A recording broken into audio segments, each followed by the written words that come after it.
तो चलिए आरंभ करते हैं। शुरुआत में श्री चाणक्य कहते हैं कि जिसका हृदय सभी प्राणियों पर दया करने हेतु द्रवित हो उठता है, उसे ज्ञान, मोक्ष, जटा और भस्म लगाने की क्या जरूरत है। भाव यह है कि हमें सभी प्राणियों पर दया करनी चाहिए, उनसे स्नेह करना चाहिए। जो ऐसा करता है उसका स्थान परमात्मा के समकक्ष हो जाता है। जो गुरु एक ही अक्षर अपने शिष्य को पढ़ा देता है, उसके लिए इस पृथ्वी पर कोई अन्य चीज ऐसी महत्वपूर्ण नहीं है जिसे वह गुरु को देकर उसका ऋण उतार सके। आगे कहते हैं कि दुष्टों और कांटों से बचने के दो ही उपाय हैं, जूतों से उन्हें कुचल डालना और उनसे दूर रहना। भाव यह है कि दुष्ट और कांटे सदैव कष्ट पहुंचाने वाले होते हैं, इनसे बचकर रहना ही ठीक है।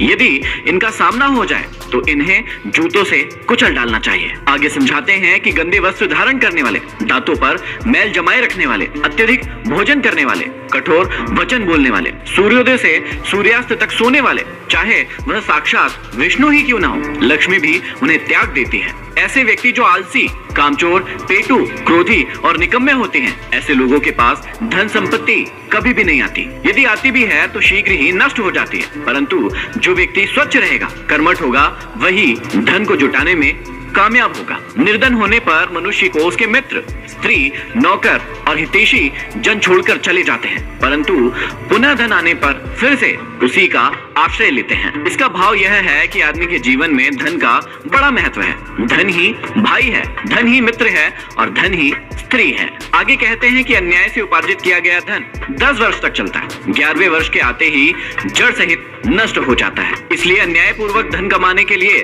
व्यक्ति को कभी प्रयास नहीं करना चाहिए। समर्थ व्यक्ति द्वारा किया गया गलत कार्य भी अच्छा कहलाता है और नीच व्यक्ति के द्वारा किया गया अच्छा कार्य भी गलत कहलाता है। ठीक वैसे ही जैसे अमरता प्रदान करने वाला अमृत राहु के लिए मृत्यु का कारण बना और प्राणघातक विष भी शंकर के लिए भूषण हो गया। आगे समझाते हैं कि भोजन वही है जो ब्राह्मण के करने के बाद बचा रहता है, भलाई वही है जो दूसरों के लिए की जाती है, बुद्धिमान वही है जो पाप नहीं करता और बिना पाखंड और दिखावे के जो कार्य किया जाता है वही धर्म है। आगे बहुत ही अच्छी बात समझाते हैं कि मणि चाहे पैरों में पड़ी हो और कांच चाहे सिर पर धारण किया गया हो, परंतु क्रय विक्रय करते समय अर्थात मोल भाव करते समय मणि मणि ही रहती है और कांच कांच ही रहता है। भाव यह है कि समय तथा भाग्य के कारण विद्वान व्यक्ति का भले ही सम्मान न हो, पर जब मूल्यांकन का समय आता है तो विद्वान की विद्वानता को कोई चुनौती नहीं दे सकता। योग्य व्यक्ति की अलग ही पहचान होती है और अयोग्य व्यक्ति की जग हंसाई ही होती है। शास्त्रों का कोई अंत नहीं है,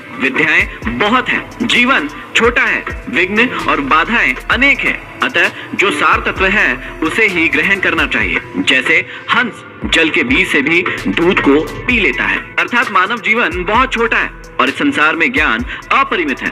पूरे जीवन में सारे ज्ञान को पाया नहीं जा सकता है, इसलिए ज्ञान के उस सार तत्व को ग्रहण कर लेना चाहिए जो सत्य है। आगे चाणक्य कहते हैं कि अचानक दूर से आए थके हरे पथिक से बिना पूछे ही जो व्यक्ति स्वयं भोजन कर लेता है वह चांडाल होता है। आगे चाणक्य कहते हैं कि यह निश्चय है कि बंधन बहुत सारे हैं, परंतु प्रेम का बंधन निराला होता है। जैसे लकड़ी को छेदने में सामर्थ्य भौरा कमल की पंखुड़ियों में उलझकर क्रियाहीन हो जाता है, अर्थात प्रेम रस में मस्त हुआ भौरा कमल की पंखुड़ियों को नष्ट करने में सामर्थ्य होते हुए भी उसमें छेद नहीं कर पाता। अर्थात जो प्राणी संसार की मोह माया में फंस जाता है वह भौरे की तरह शीघ्र ही नष्ट हो जाता है। जिस प्रकार भौरा कमल के मोह में फंसकर उसकी पंखुड़ियों में कैद होकर अपना जीवन गवा देता है। चंदन का कटा हुआ वृक्ष भी सुगंध नहीं छोड़ता, बूढ़ा होने पर भी गजराज क्रीड़ा नहीं छोड़ता, ईख कोल्हू से पिसने के बाद भी अपनी मिठास नहीं छोड़ता और कुलीन व्यक्ति दरिद्र होने पर भी